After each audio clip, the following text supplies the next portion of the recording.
In Warframe, usually we get items which are sometimes flavor of the month, flavor of the week, or items that are just not even worth using. But with this update, DE has proven something. They want to make this game so accessible for every single player, and that's a good thing. While other people might feel like all their hard work and efforts have been thrown out the window because every new player can just pick up something and be as strong as they are without any time or effort spent into it. For example, Whispers in the Walls just released, and with it came Arcane Dissolution. This means you can break down your old arcanes and get a currency to buy new arcanes. As you can see right now, I dissolved some arcanes and I can buy any arcanes from these locations, but this is random. And this made Arcane Energize so easy to farm. But at the same time, with all the updates we've been getting, including this one, Arcane Energize has been becoming even more irrelevant, as there are tons of builds that don't need it anymore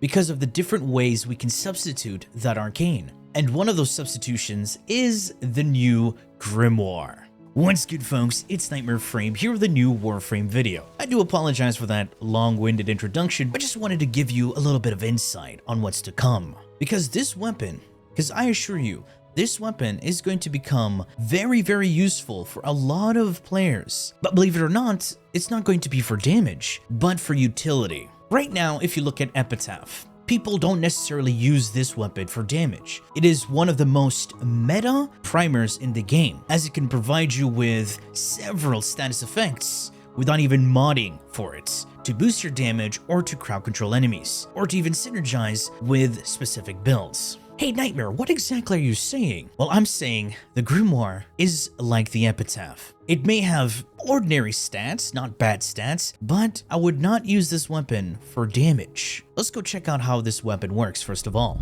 Let's have a look at the stats of this weapon. It is innate electric, so that means if you put any elemental mod, it will combine with the innate electric, saving you a mod slot, which is pretty good actually. However, this is also a downside to this weapon. Hear me out. Being pure electric means it lacks other forms of modding. It doesn't force proc any other damage type with both of its normal and alternate fire. And this weapon isn't a beam weapon, so it suffers for not having the means to stack up on the electric DOT, like the Amperex or the Quanta Vandal. So for damage, you're only left with two options. Go for a raw DPS damage build, which is either a corrosive or viral, and when you mod for corrosive, you're saving one spot, or a gas and electric build, if you do decide to armor strip. That's 20% crit and a 2x critical multiplier. The 3.2 is because of Tenacious Bond, don't worry about that. 26% status, okay? And this weapon is fully automatic without any reload, meaning you can just stand there, hold your fire button, and it keeps firing. And yes, the shots are projectile, and each shot has a small AoE explosion. But notice the reticle. It has a weird design. Now, what is this design? It looks like a gauge, similar to an incarnate. This gauge meter is for your alternate fire, and you can only use that alternate fire when this meter is full. Alternate fire throws out a slow-moving projectile. This slow-moving projectile deals damage over time until it disappears. But notice, the meter is recharging without me shooting. That is also another good thing. And the gauge continues to recharge even though it's holstered. So if I go back, I don't know why I'm doing this, but as you can see, it's filling up. And of course, when I come back, it's fully charged. And I can shoot my alternate fire again. However, if you want this meter to recharge faster, you can hit enemies. And you don't need headshots, you can just shoot bodies or whatever. It recharges. Since this is a new weapon archetype, it is going to come with newer mods.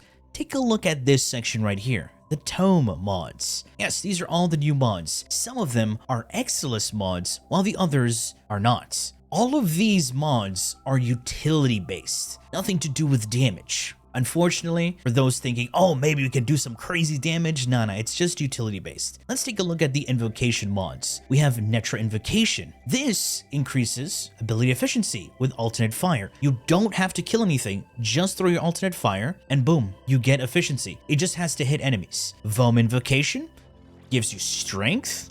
You see what I'm saying? Riss Invocation gives you duration, and Zata Invocation gives you energy regen over time.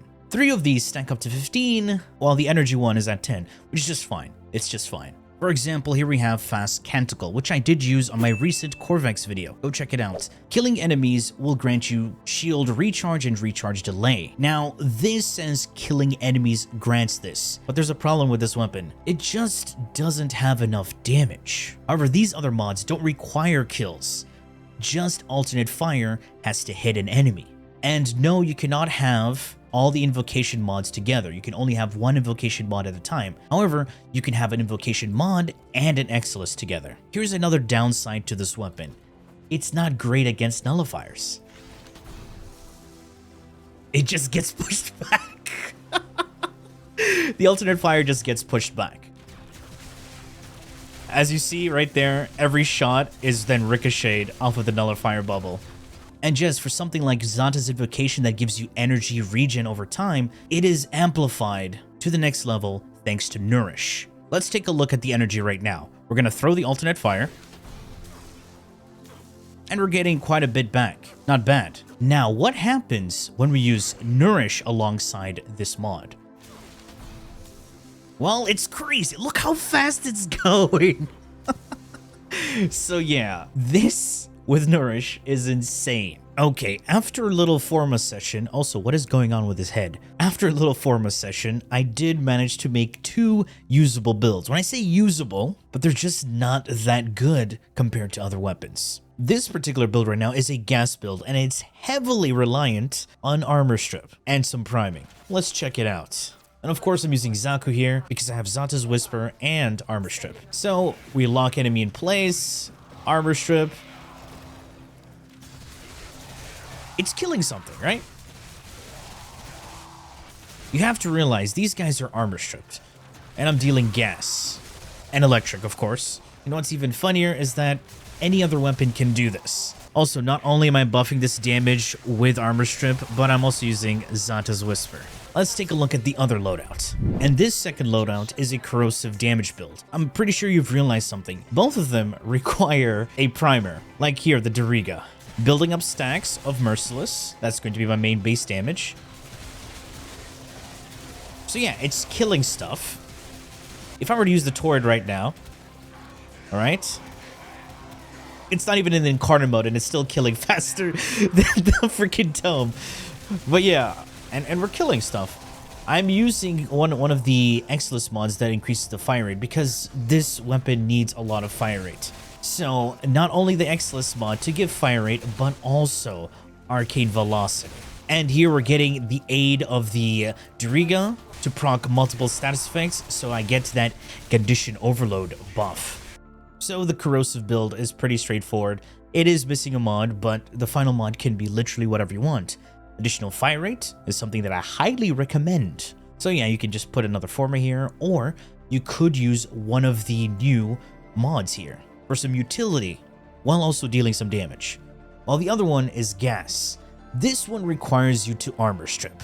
And when it comes to gas, you don't really need to have your elemental mods ranked up. Just have a decent amount of status chance, armor strip, and you're good to go. Anything that's armor stripped, primed, you're gonna destroy them pretty easily. Now, I'm not sure how much this mod affects the alternate fire, whether it's multiplicative or stacks additively, or if it even gets any bonus from it. But of course, my main primer loadout is just this, viral and radiation, any type of invocation mod that you want. I am personally going for this one because I feel like I would need more energy for, you know, specific builds. And if I do need a buff in duration or whatever, yes, I could use these other ones. I can drop this elemental mod here, and it could still be viral electric, while I put another invocation mod over this one. And the Exilus is just up to you. If you really want additional energy gains, I would highly recommend the Khra Canticle. This gives you a universal orb drop, similar to what Lavos gives you. But yeah, this is the new Grimoire. Not that great in terms of damage. Pretty much a lot of things can out DPS it, but it is so good for utility. So yes, it is game changing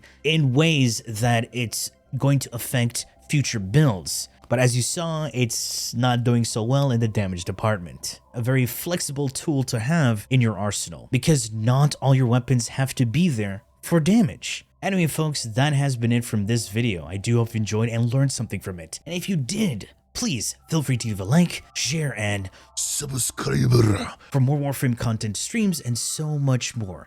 Do refer to the description. Thanks for watching, and as always, a peace. Bye-bye now.